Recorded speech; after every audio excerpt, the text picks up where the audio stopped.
नमस्कार साथीहरू, नेपाली पाठ अध्ययन युट्युब च्यानलमा तपाईलाई स्वागत छ। साथीहरू, हामी अहिले श्रीमद् भगवत गीताको सुन्ने सामग्रीमा छौँ र यसभन्दा अघिका दुईवटा अङ्कमा हामीले पहिलो अध्यायदेखि 6औं अध्यायसम्म पाठ सुनिसकेका छौँ। त आउनुहोस् आजको पाठ सुरु गरौँ 7औं अध्यायदेखि।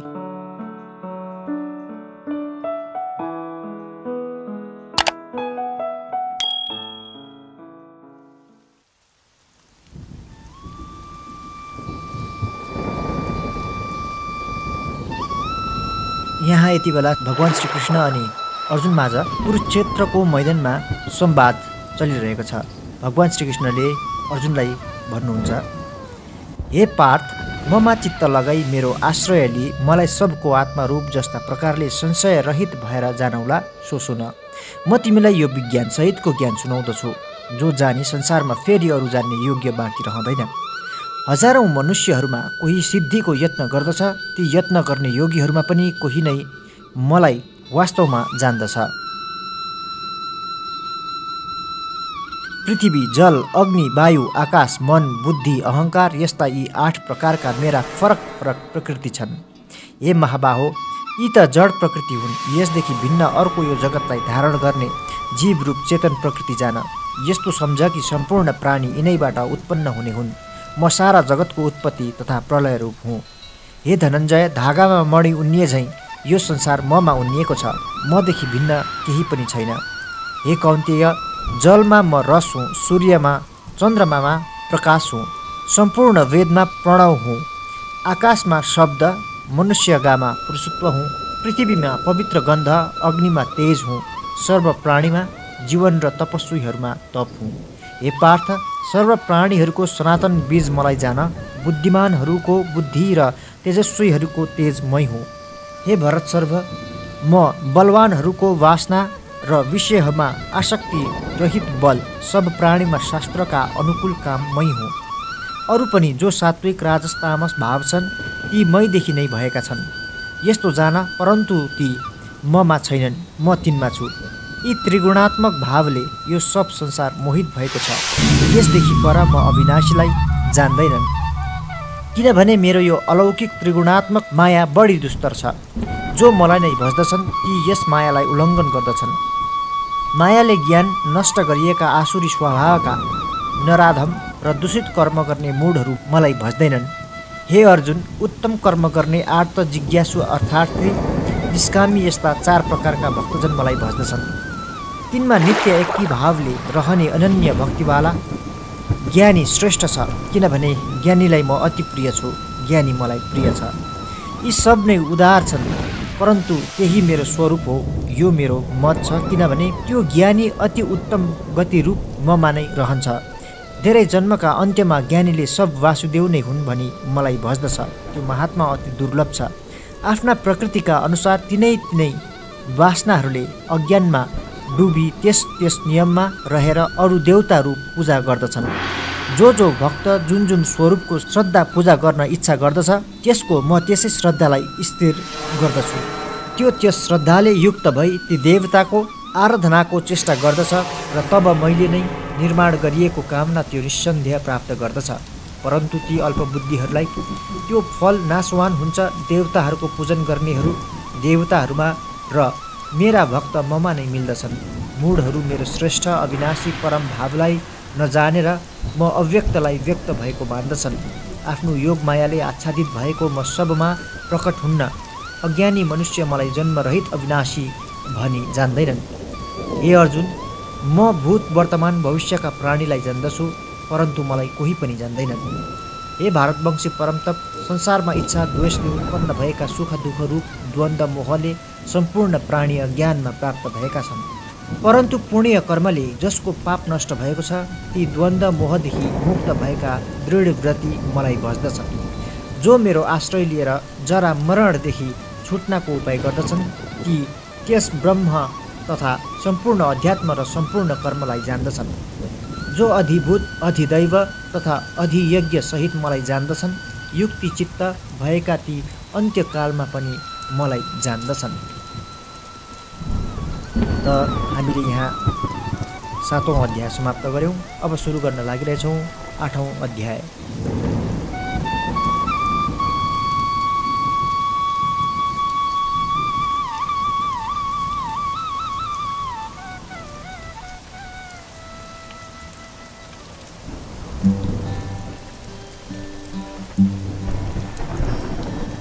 अर्जुनले बिन्ती गर्दछन्, हे पुरुषोत्तम, त्यो ब्रह्म के हो, अध्यात्म के हो, कर्म के हो, अधिभूत कसलाई भनेको हो, अधिदैवता कसलाई भन्दछन्?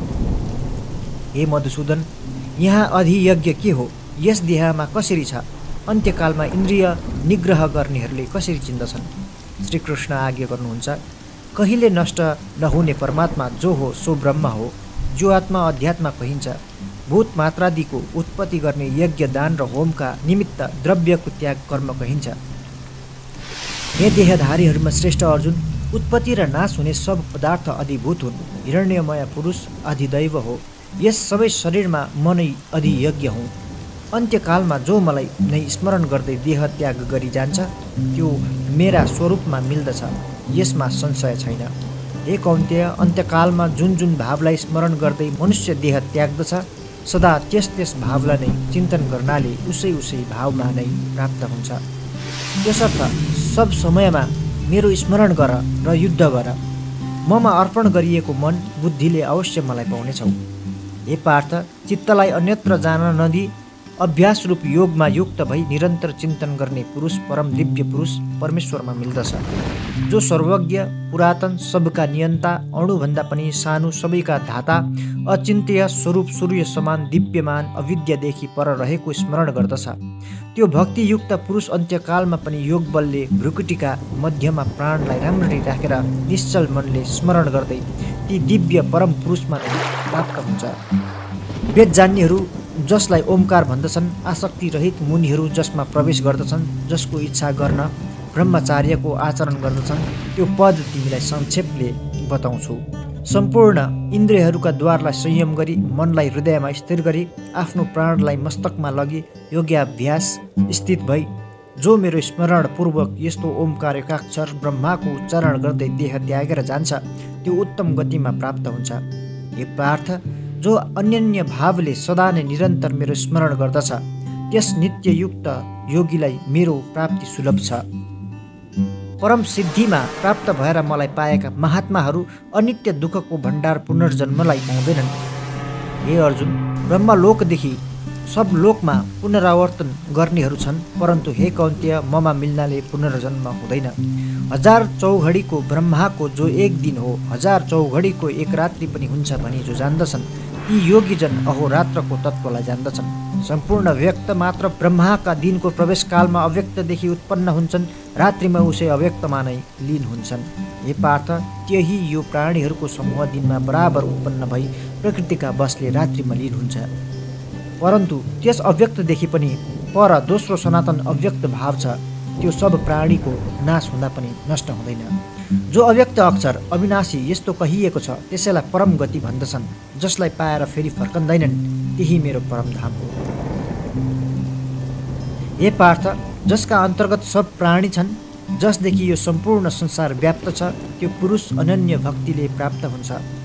हे भरत सर्व, जुन कालमा देह छोड्ने योगीजन फेरि जन्म लिने र जन्म नलिने पनि हुन्छन्, त्यसको कारण भन्दछु। ज्योतिर्मय अग्नि दिन शुक्ल पक्ष उत्तरायणका 6 महिना त्यसमा मरेका ब्रह्मवेत्ता योगीहरू ब्रह्ममा प्राप्त हुन्छन्। धुवा रात्रि कृष्ण पक्ष दक्षिणायनका 6 महिना त्यसमा मरेका कर्मयोगीहरू चन्द्रमाका तेजमा प्राप्त भई फर्केर आउँछन्। जगतका यी शुक्ल र कृष्ण मार्ग सनातन मानिएका छन्, एउटाबाट फर्कनु नपर्ने र दोस्रोबाट फर्कनु पर्दछ। हे पार्थ, यी दुवै मार्गलाई जानेर कुनै पनि योगी मोहित हुँदैन। अतएव हे अर्जुन, सदा योगयुक्त हौ। योगी यसलाई जानेर वेदमा तथा यज्ञमा, तपमा, दानमा जो पुण्य फल बताइएको छ त्यो सबलाई निस्सन्देह छाड्दछ र सनातन परम पदमा प्राप्त हुन्छ। यसरी 8औं अध्याय समाप्त हुन्छ।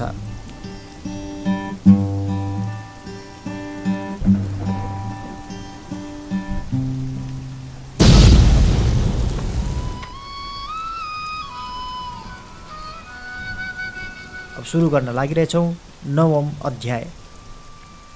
श्री भगवान आज्ञा गर्नुहुन्छ, तिमी दोष दृष्टि रहितका निमित्त यस गोपनीय ज्ञानलाई रहस्य सहित बताउँछु, जसलाई जान्नाले नै पापदेखि मुक्त हुनेछौ। यो सब विद्याको राजा, गोपनीयको राजा, पवित्र उत्तम प्रत्यक्ष फल दिने धर्मयुक्त आचरण गर्नमा सुखकारक र अविनाशी छ। हे परमतप, यस धर्मका अश्रद्धालु पुरुषहरू ममा प्राप्त नभई मृत्युरूप संसार चक्रमा घुम्दै रहन्छन्। मैले अव्यक्त स्वरूपले यो सब जगत नै व्याप्त गरेको छु। सब प्राणी मेरा आधारमा स्थित छन्, म उनमा स्थित छैन। सारा प्राणीहरू ममा स्थित छैनन्। मेरो योग र सामर्थ्यलाई हेर। प्राणीहरूलाई उत्पन्न गर्ने उनको पालना गर्ने मेरो आत्मा प्राणीमा स्थित छैन। जस्तै सदा बहने महान वायु सर्वदा आकाशमा स्थित छ, त्यस्तै सम्पूर्ण प्राणी ममा स्थित छन् भन्ने जान। हे कौन्तेय, कल्पका अन्त्यमा सब प्राणी मेरा प्रकृतिमा मिल्दछन्। कल्पको आरम्भमा तिनीलाई म फेरि निर्माण गर्दछु। आफ्नो प्रकृतिलाई अङ्गीकार गरी प्रकृतिका वशले परतन्त्र भएका प्राणीको समुदायलाई बार बार निर्माण गर्दछु।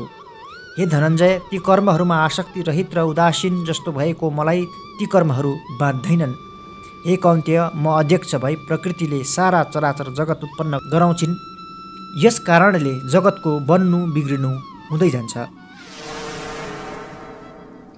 सब प्राणीको महान ईश्वर रूप मेरो परम भावलाई नजान्ने मूढहरू मनुष्य शरीरधारी मलाई तुच्छ सम्झन्छन्। वृथा आशा, व्यर्थ कर्म, व्यर्थ ज्ञान भएका अज्ञानीजनले राक्षसहरूको र असुरहरूको जस्तो मोहित गर्ने स्वभाव नै धारण गरेका छन्। हे पार्थ, परन्तु दैवी प्रकृतिको आश्रय गर्ने महात्माहरू मलाई सब प्राणीको सनातन कारण र अव्यय जानी अनन्य मनले भज्दछन्। दृढ व्रतीहरू निरन्तर मेरो कीर्तन गर्दै, यत्न गर्दै, वन्दना गर्दै, सदा ध्यानमा युक्त भई भक्तिले मेरो उपासना गर्दछन्। म विराट स्वरूपलाई ज्ञान यज्ञले पूजा गर्दै एकत्व भावले उपासना गर्दछन्। स्रोत कर्म, स्मार्तक यज्ञ, स्वधा अन्न सब मै हुँ। वनस्पतिहरू र मन्त्र घृत अग्नि आहुति पनि मै हुँ। यस जगतको धाता पिता, माता, पितामह र जान्ने योग्य पवित्र ओमकार, ऋग्वेद, सामवेद, यजुर्वेद पनि मै हुँ। गति, पोषक, प्रभु, साक्षी, निवास, शरण, सखा, उत्पत्ति, प्रलय, स्थिति, निधान, अव्यय, बीज पनि मै हुँ। हे अर्जुन, म उष्णता दिन्छु, पानी रोक्दछु र वर्षाउँछु। अमृत, मृत्यु, सत र असत पनि मै हुँ। तिनै वेदको कर्म गर्ने, सोम रस खाने निष्पाप पुरुष यज्ञले मेरो पूजा गरी स्वर्गको प्राप्ति चाहन्छन्। ती पुण्यले इन्द्रलोकमा प्राप्त भएर स्वर्गमा दिव्य देवताहरूको भोगहरू भोग गर्दछन्। ती त्यस विशाल स्वर्गलोकमा भोग गरी पुण्य क्षीण भएपछि मृत्युलोकमा आउँदछन्। यस प्रकारले तीन धर्मको पालना गर्ने र भोगको इच्छा गर्नेहरू आवागमनमा प्राप्त हुन्छन्। जो अनन्य भावका भक्तहरू मेरो चिन्तन गर्दै निष्काम भावले भज्दछन्, ती नित्य योग युक्तको म योग क्षेमको निर्वाह गर्दछु।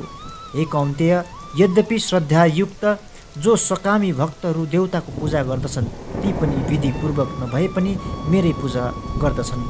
किनभने सब यज्ञका भोक्ता र स्वामी पनि मै हुँ, किन्तु ती मलाई तत्त्वले जान्दैनन्, यसकारण गिर्दछन्।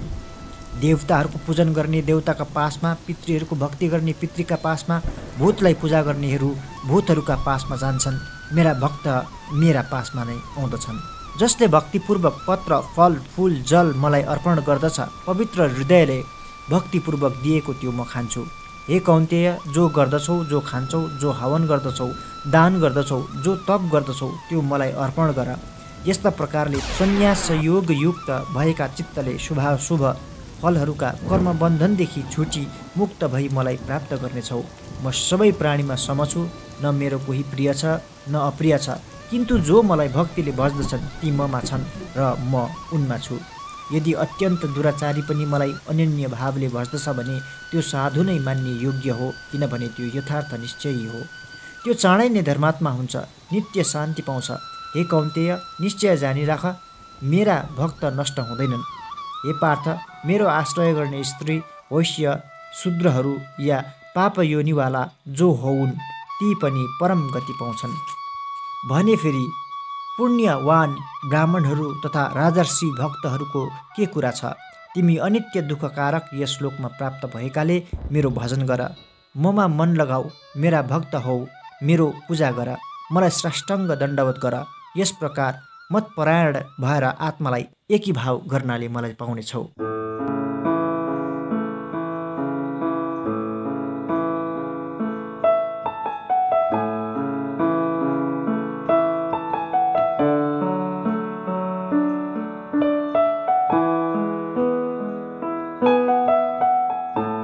साथीहरू, आजको पाठमा हामीले श्रीमद् भागवत गीताबाट 3वटा अध्याय 7औँदेखि 8औँ अनि 9औँ पाठ समाप्त गऱ्यौँ। आगामी अङ्कमा 10औँ अध्यायदेखि अघि बढ्ने निश्चितिको साथमा आजलाई दिनुहोस् बिदा। नमस्ते, धन्यवाद।